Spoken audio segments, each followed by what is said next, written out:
My name is Natalie Brooks. People often say parents should love all their children equally. I used to believe that. Until the day my own parents proved me wrong.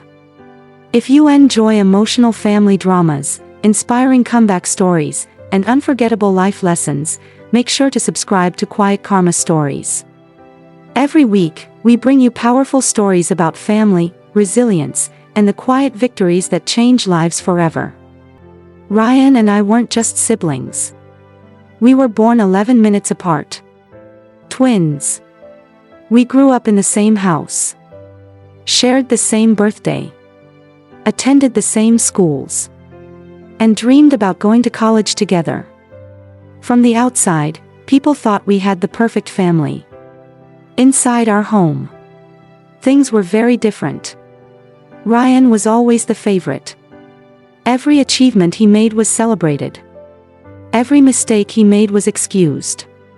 When I brought home straight A's, my parents would smile politely and say, "That's nice." When Ryan earned an average grade, they acted as if he had won a national award.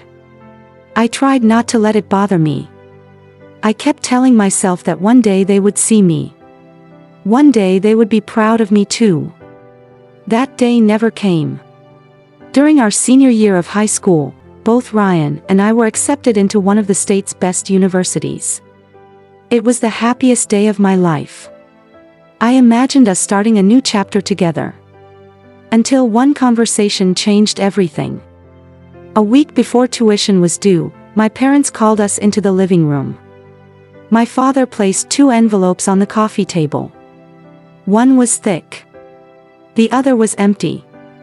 He slid the thick envelope toward Ryan. Inside was a check covering his entire tuition, housing, books, and living expenses. Ryan looked surprised. "Seriously?" My mother smiled proudly. "We're investing in your future."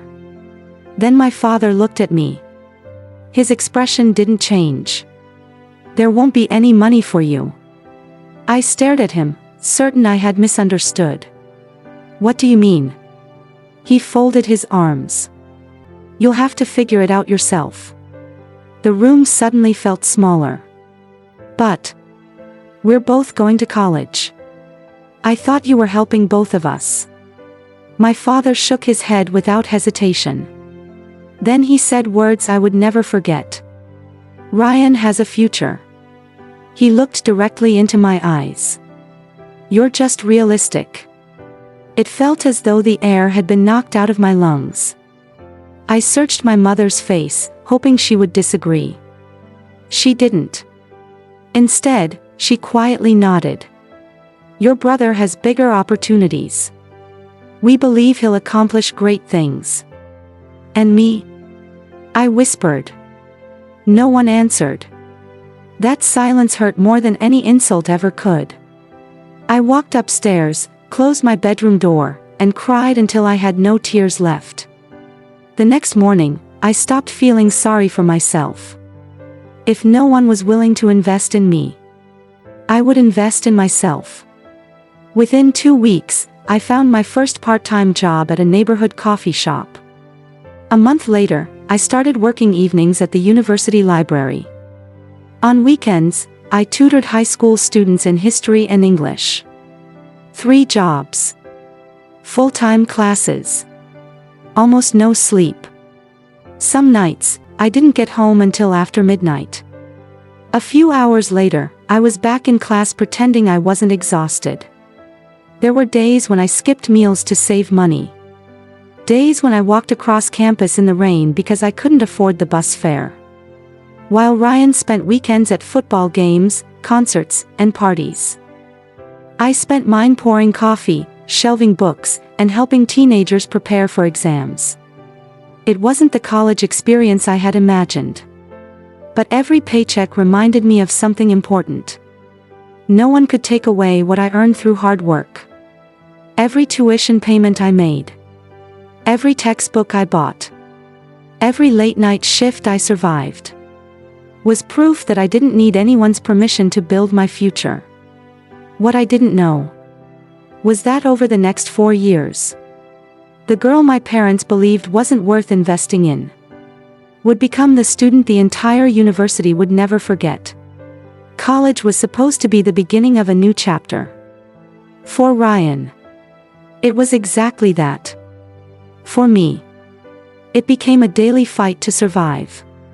Although we attended the same university, it felt as though we were living in two completely different worlds. Ryan moved into a comfortable dorm room that my parents had fully paid for. His tuition was covered.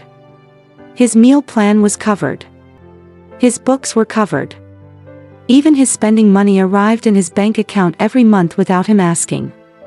He joined clubs, went to football games, spent weekends at concerts and parties. His social media was filled with smiling friends, beach trips, and campus events. Whenever Mom called him, she would ask, "Are you having fun? Do you need anything else?"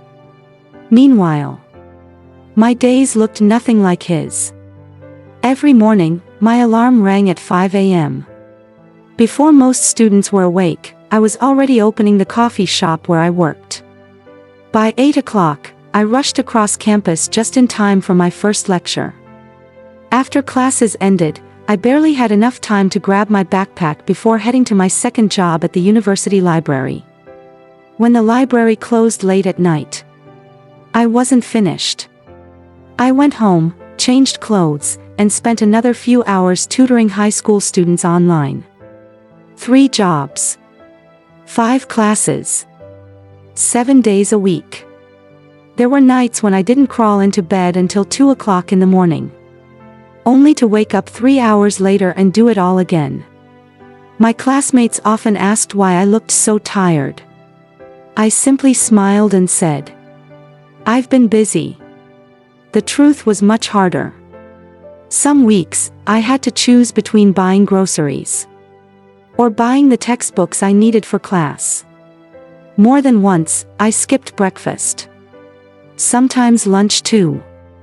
I told my friends I wasn't hungry. But the reality was simple. I couldn't afford another meal. I still remember one cold November evening. I had exactly $6 left until payday. Enough for dinner. Or enough to print the research paper that counted for 30% of my final grade. I chose the paper. That night, I drank water and went to bed hungry. No one knew. Not even Ryan. Whenever our parents called me, they rarely asked how school was going. Instead, the conversations were short. "Everything okay?" "Yes." "Good." Then they would hang up and spend an hour talking to Ryan about football games, internships, and weekend plans. At first, it hurt. Eventually, I stopped expecting anything different. But no matter how exhausted I became, I refused to let my grades slip. Every assignment mattered. Every exam mattered. Every sleepless night had to mean something. While other students relaxed during semester breaks, I worked extra shifts. While they traveled home for holidays, I stayed on campus because I couldn't afford the trip. The university slowly became my home. My professors noticed something my family never did. They saw determination. They saw discipline. They saw potential. One afternoon, after class, Professor Margaret Collins stopped me as I packed my books. "Natalie," she said with a warm smile. "I've been teaching for over 20 years. I've met many intelligent students. But very few work as hard as you do." I lowered my eyes. "Thank you, Professor." She handed me a recommendation form. "I think you're capable of something much bigger than simply graduating." At the time, I had no idea what she meant. I simply folded the paper, placed it inside my backpack, and hurried to my evening shift. Life didn't become easier. If anything, it became even harder. But semester after semester, while my body grew more exhausted, my grades never fell. I kept my place on the dean's list. I protected my perfect GPA. And without realizing it, I was quietly becoming one of the university's most extraordinary students. The same daughter my parents had once dismissed as not worth the investment was about to attract the attention of people who could see a future in me long before my own family ever did. By the beginning of my second year, I had settled into a routine. It wasn't an easy life, but it was mine. Every hour of my day had a purpose. Every dollar I earned had a destination. And every late night brought me one step closer to the future I refused to give up on. My classmates often wondered how I managed to balance everything. 3 part-time jobs. A full course load. Volunteer tutoring on weekends. And somehow, a perfect GPA. The truth was simple. Failure wasn't an option. I couldn't afford it. One bad semester could cost me everything. So while other students slept in after finals, I was already preparing for the next semester. One afternoon, just before winter break, I received an email from the university. Subject: Congratulations.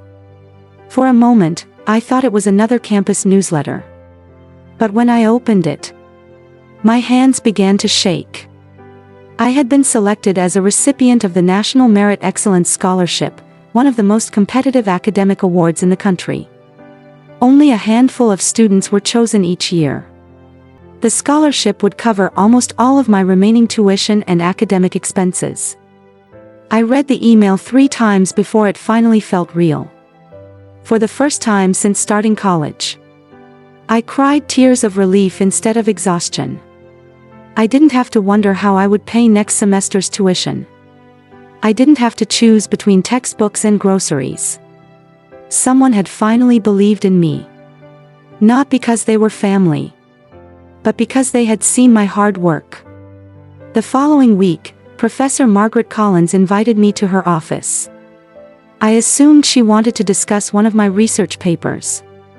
Instead, she smiled warmly as I sat down. "Natalie," she said, "I've watched your progress for nearly 2 years. You ask better questions than most graduate students. You work harder than anyone I know." She slid a folder across the desk. "I'd like you to become my research assistant." I stared at her. "Me?" She nodded. "The position includes a monthly stipend.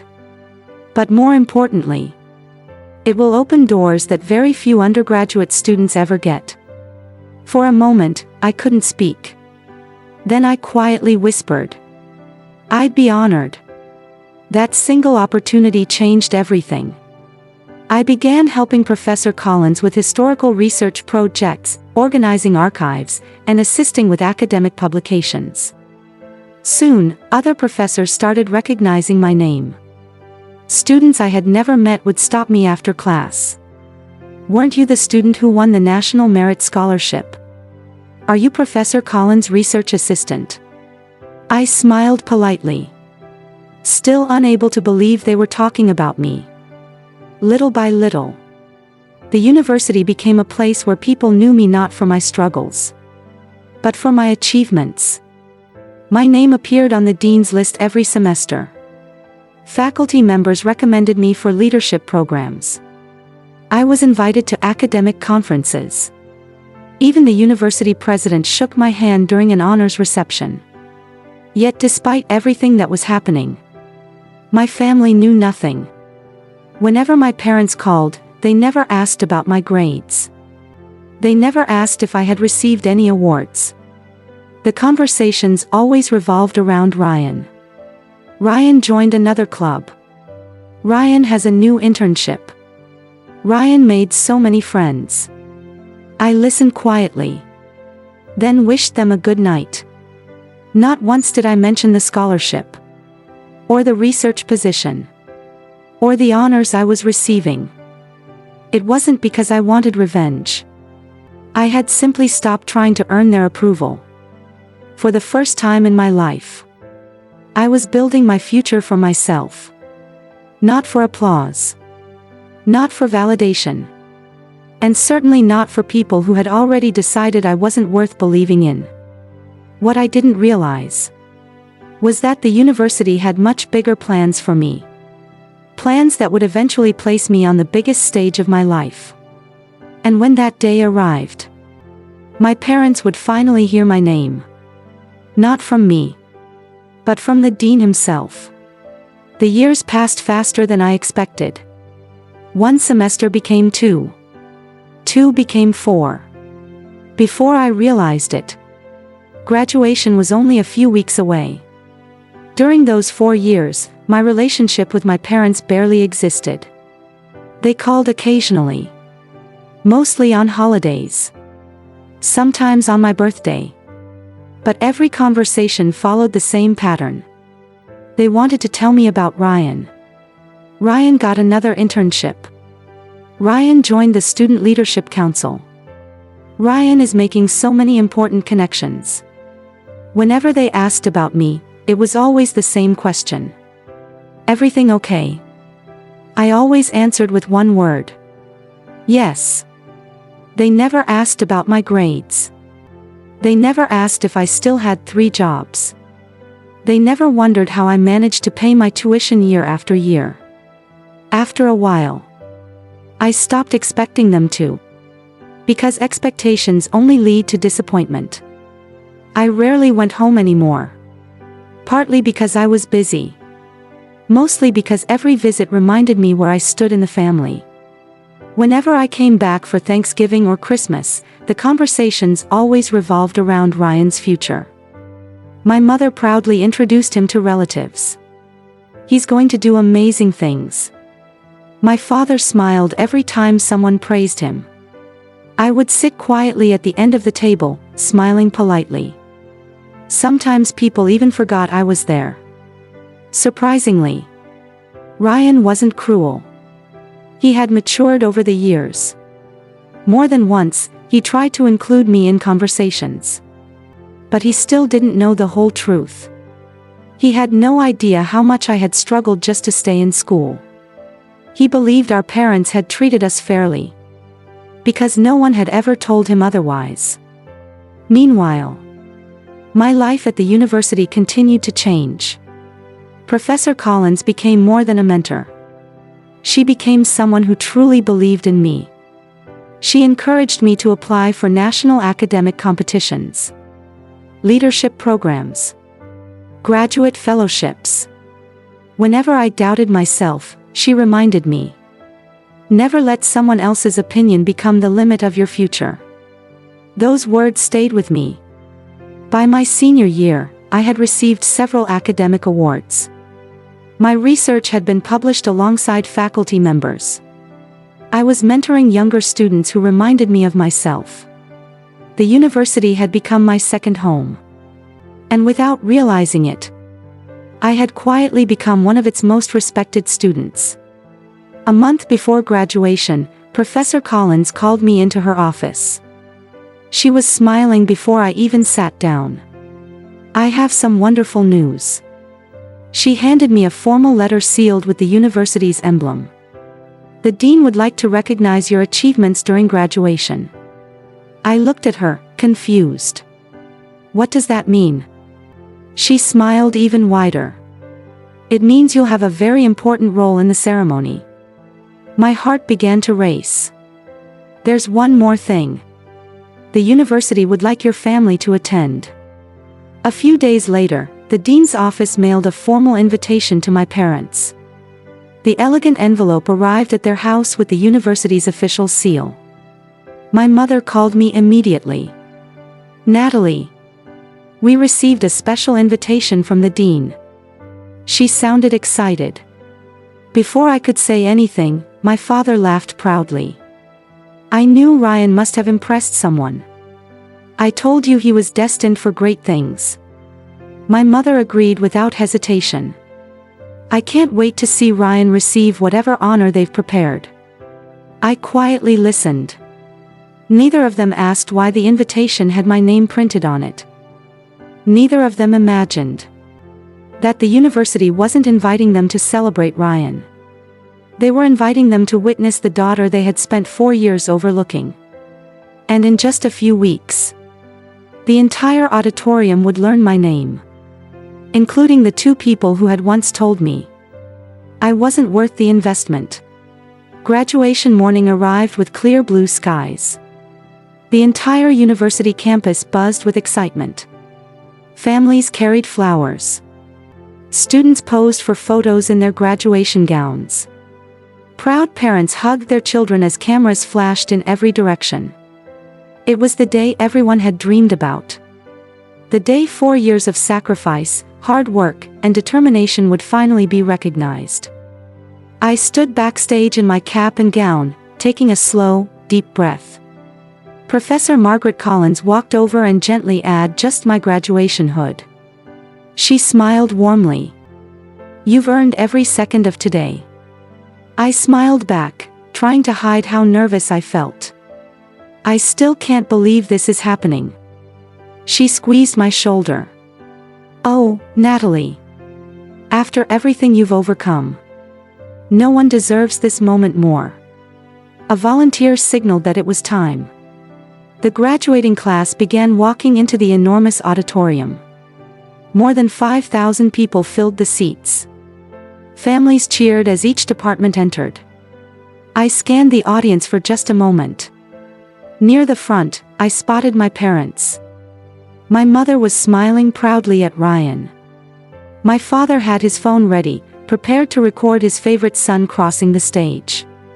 Ryan noticed me across the aisle and gave me a friendly wave. I smiled and waved back. He still had no idea what was about to happen. The ceremony began. The university president welcomed everyone before inviting the dean to the podium. One by one, students were called forward. Applause echoed throughout the auditorium. Then it was Ryan's turn. Ryan Brooks. My parents immediately stood up. They clapped enthusiastically. My mother wiped away a tear as Ryan accepted his diploma. He smiled proudly for the cameras before returning to his seat. It was a wonderful moment. One he had worked hard to earn. The applause slowly faded. Everyone expected the ceremony to continue as usual. Instead, the dean remained at the podium. He looked toward the graduating class and smiled. "Before we conclude today's ceremony, there is one student whose journey represents everything this university stands for." The auditorium became completely silent. He unfolded a small piece of paper. This student worked multiple part-time jobs throughout her entire college career. Despite extraordinary financial hardship, she never once allowed her academic excellence to decline. She earned national scholarships, served as a research assistant, mentored younger students, and inspired both faculty and classmates through her resilience. I felt my heart pounding. My parents looked confused. My father leaned toward my mother and whispered, "I wonder who he's talking about." Then the dean looked directly toward my row. His voice echoed across the entire auditorium. "Please join me in congratulating this year's valedictorian." He paused for just a moment. "Natalie Brooks." Time seemed to stop. For a split second, no one moved. Then the entire auditorium erupted. Thousands of people rose to their feet. The applause was deafening. Professors stood. Students stood. Guests stood. The standing ovation continued as I slowly walked toward the stage. I could hardly hear anything over the thunderous applause. As I reached the podium, I glanced toward the audience. My mother's smile had completely disappeared. Her mouth was slightly open. She looked at my father with tears forming in her eyes. My father stood frozen, unable to clap. Neither of them had ever imagined that the daughter they believed wasn't worth investing in would become the most honored graduate in the entire university. And the greatest surprise of the day was only beginning. The applause continued as I walked across the stage. It felt unreal. For years, I had imagined this moment. Not because I wanted recognition, but because I wanted to prove to myself that every sacrifice had been worth it. As I reached the center of the stage, the dean greeted me with a warm smile and a firm handshake. "Congratulations, Natalie. We're incredibly proud of you." I quietly replied. "Thank you, sir. I couldn't have done it without the people who believed in me." The dean nodded. "And today, everyone deserves to know your story." He turned back toward the audience. The applause slowly faded. Then he stepped behind the podium once again. "Ladies and gentlemen," he began. "Every graduating class has exceptional students. But once in a generation, a student reminds us why education has the power to change a life." He looked toward me before continuing. "Many of you know Natalie Brooks as an outstanding student. But very few know what she had to overcome to stand here today." The entire auditorium became silent. You see the awards. You see the honors. But you don't see the early mornings, the late nights, the sacrifices. The dean paused for a moment. Then he continued. While many students focused only on their studies, Natalie worked 3 part-time jobs throughout her entire college journey. Gasps echoed through the audience. She opened a coffee shop before sunrise, worked afternoons in our university library, and spent her evenings tutoring younger students. Despite that exhausting schedule, she graduated with one of the highest academic records this university has ever seen. I noticed several students wiping away tears. Even some professors lowered their heads, smiling with pride. The dean smiled as he picked up the first award. For her extraordinary academic excellence, I proudly present the valedictorian award. The audience erupted into applause once again. He handed me the beautiful medal. I held it carefully, hardly believing it was real. A moment later, he picked up another elegant case. This year's President's Medal is awarded to a student whose leadership, integrity, perseverance, and service have inspired our entire university community. There is no one more deserving. As he placed the medal around my neck, the applause grew even louder. I looked into the audience. Professor Margaret Collins was smiling through tears. She placed her hand over her heart. I silently mouthed, "Thank you." She nodded. The dean wasn't finished. He reached for one final envelope. This final recognition is reserved for students whose future promises exceptional impact. It is my honor to announce that Natalie Brooks has been awarded a full graduate fellowship, covering the complete cost of her master's degree, research funding, and academic living expenses. For a second, the audience was completely silent. Then the room exploded into the loudest applause of the entire ceremony. People stood once again. Students cheered. Families clapped. Several professors rose to their feet. The standing ovation seemed endless. As I looked toward the front row, I saw my parents. My mother had tears streaming down her face. She wasn't crying because I had won awards. She was crying because she finally understood what those awards represented. Every medal, every scholarship, every honor had been earned by the daughter she once believed wasn't worth investing in. My father stared at the stage without saying a word. For the first time in my life, he looked at me not with doubt, but with overwhelming regret. The dean placed one hand gently on my shoulder. Then he looked toward the audience and said one final sentence. "Success isn't determined by the opportunities you're given. It's determined by what you choose to do when no one believes in you." The entire auditorium rose for one final standing ovation. In that unforgettable moment, I realized something that no award could ever teach me. The greatest victory wasn't standing on that stage. It was knowing That I had finally learned to believe in myself long before the world believed in me. The ceremony ended with another round of applause.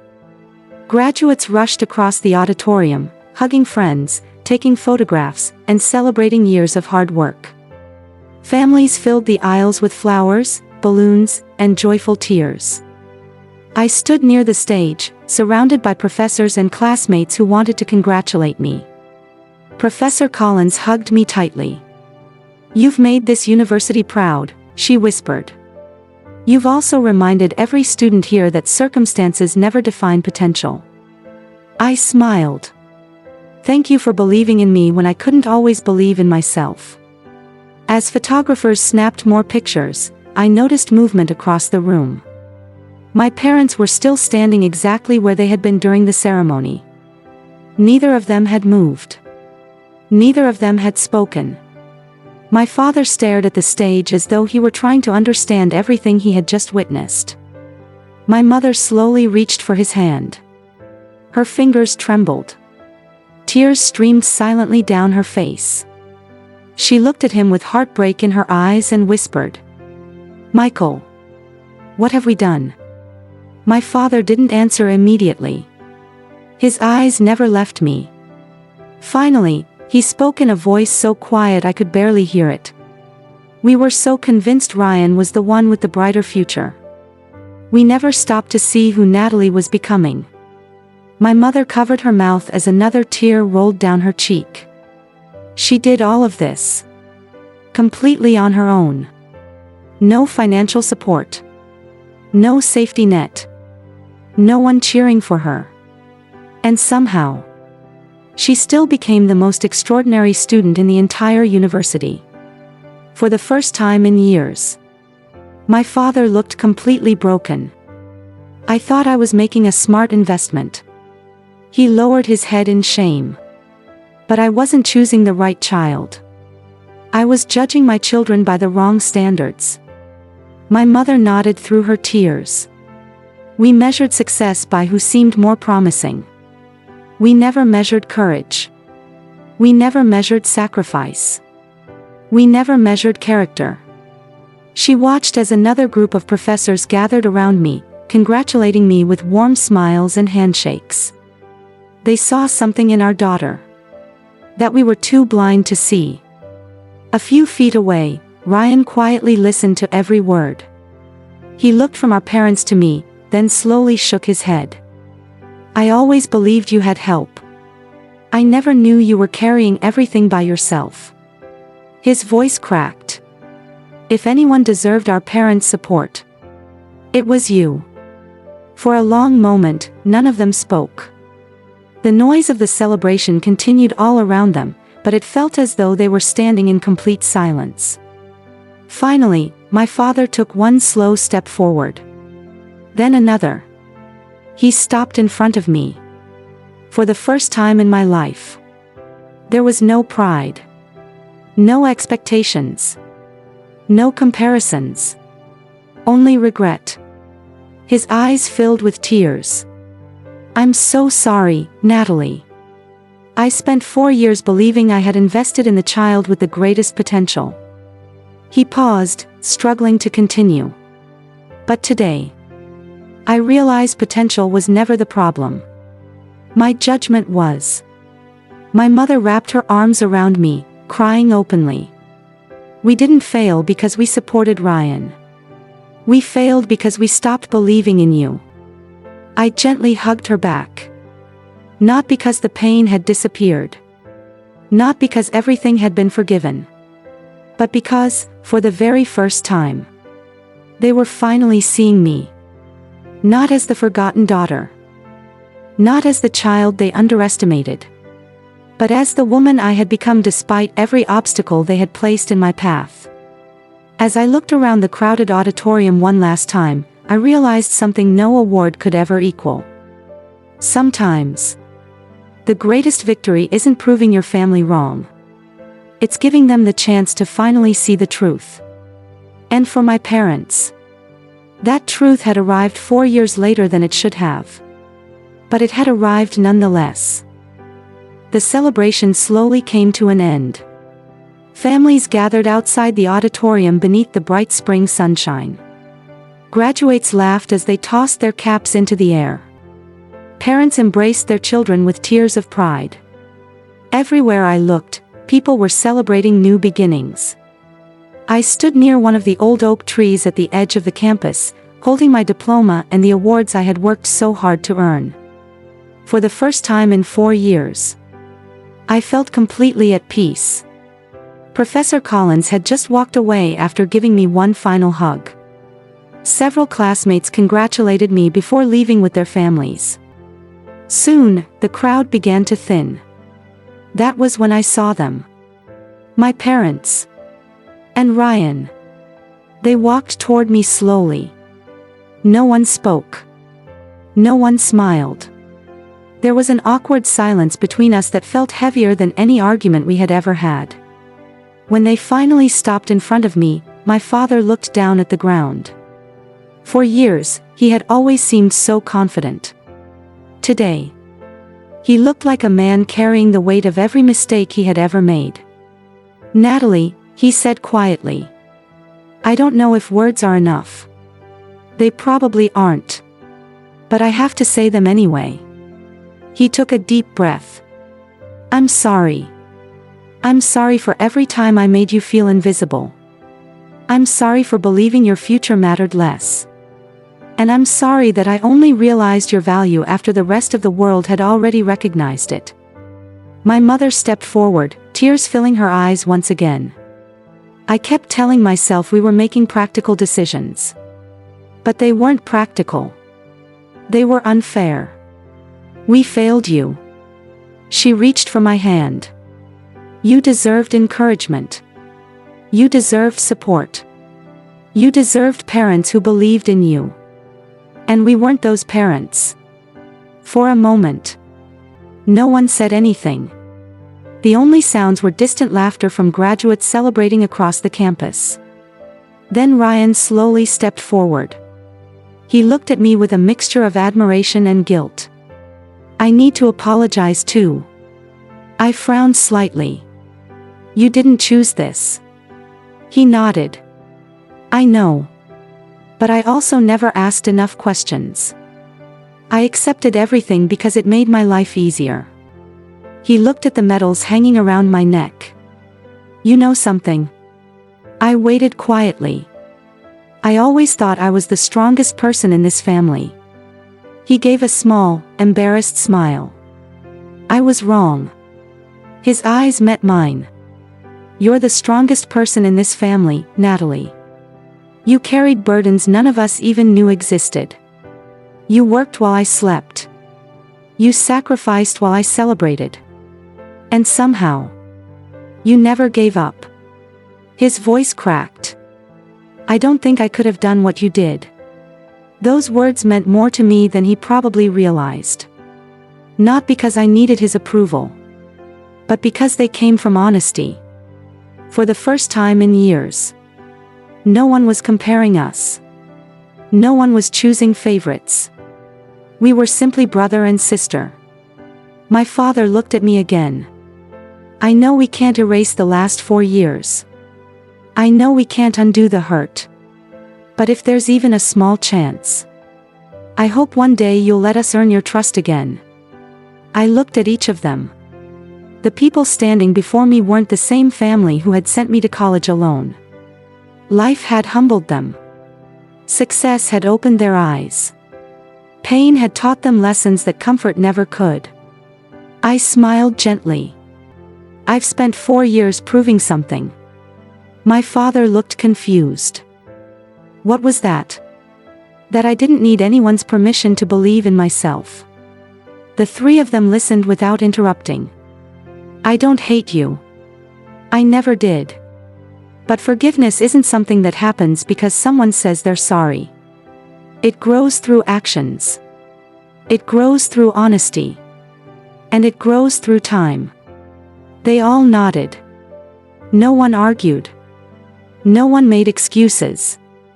For the first time, they simply accepted the truth. As we stood together beneath the afternoon sky, I realized something important. The ceremony inside the auditorium had celebrated my academic achievements. But this quiet conversation outside marked the beginning of something even more meaningful. Not a perfect family, but perhaps a family finally willing to change. The weeks after graduation felt different. Not because my life had suddenly become easy, but because, for the first time, I wasn't carrying the weight of proving myself. I had already done that. The person who once doubted me the most no longer lived inside my own mind. A month after graduation, I received another letter from the university. This time, it wasn't an award. It was my official admission to the university's graduate program. Along with it came the full graduate fellowship the dean had announced during the ceremony. Every dollar of tuition would be covered. My research would be funded. I would even receive a monthly stipend to continue my academic work. I sat quietly in my apartment, reading the letter over and over again. Then I smiled. For years earlier, I had wondered whether I would even be able to stay in college. Now, the university wanted to invest in my future. Not because someone had asked them to, but because I had earned their trust. A few days later, my parents invited Ryan and me to dinner. The atmosphere felt completely different from every family gathering I could remember. There were no comparisons. No favorite child. No conversations about potential. Just honesty. Halfway through dinner, my father stood up. He looked at me with tears in his eyes. "Natalie, I've spent the last few weeks thinking about everything we missed. I can't change the past. But I promise you this. I will never again underestimate my own daughter." My mother reached across the table and gently held my hand. "We're proud of you. Not because you're the valedictorian. Not because of the awards. We're proud of the woman you became when life gave you every reason to quit." Those words meant more than they could ever know. For years, I had dreamed of hearing them. Not because I needed their approval anymore, but because every child hopes to hear those words at least once. Ryan smiled warmly. "I've learned something too." I looked at him. He laughed softly. "I used to think success was about having every advantage. You showed me it's really about refusing to give up when you have none." I reached across the table and squeezed his hand. "I'm glad we both graduated." He grinned. "Me too." Then my father looked at me once more. "Can you ever forgive us?" The room became silent. I thought about every lonely night. Every shift at the coffee shop. Every skipped meal. Every moment I wondered why I wasn't enough. Those memories would always be part of me. But they no longer controlled me. I smiled gently. "I forgive you." My mother began crying again. I continued. "Forgiveness doesn't erase the past. It simply refuses to let the past control the future." My father nodded, unable to speak. In that moment, our family wasn't perfect. Some wounds would take years to heal. Others would leave scars forever. But healing had finally begun. A few weeks later, I walked across campus once again. Only this time, not as an undergraduate struggling to survive, but as a graduate student preparing for the next chapter of my life. I passed the same library where I had worked late into the night. The same coffee shop where my mornings had begun before sunrise. The same classrooms where I had quietly dreamed of a better future. Everything looked familiar. But I was no longer the same person. Professor Collins met me outside the research building. She smiled proudly. "Ready to begin again?" I looked around the campus that had become my second home. Then I smiled. "I've never been more ready." As we walked toward the Graduate Research Center, I realized something. The greatest achievement of my college years wasn't becoming valedictorian. It wasn't winning scholarships. It wasn't standing on a stage while thousands applauded. The greatest achievement was discovering my own worth before the people who doubted me ever did. And that became the lesson I carried into every new chapter of my life. The greatest investment is believing in someone before the world does. Sometimes, one person's belief can change an entire future.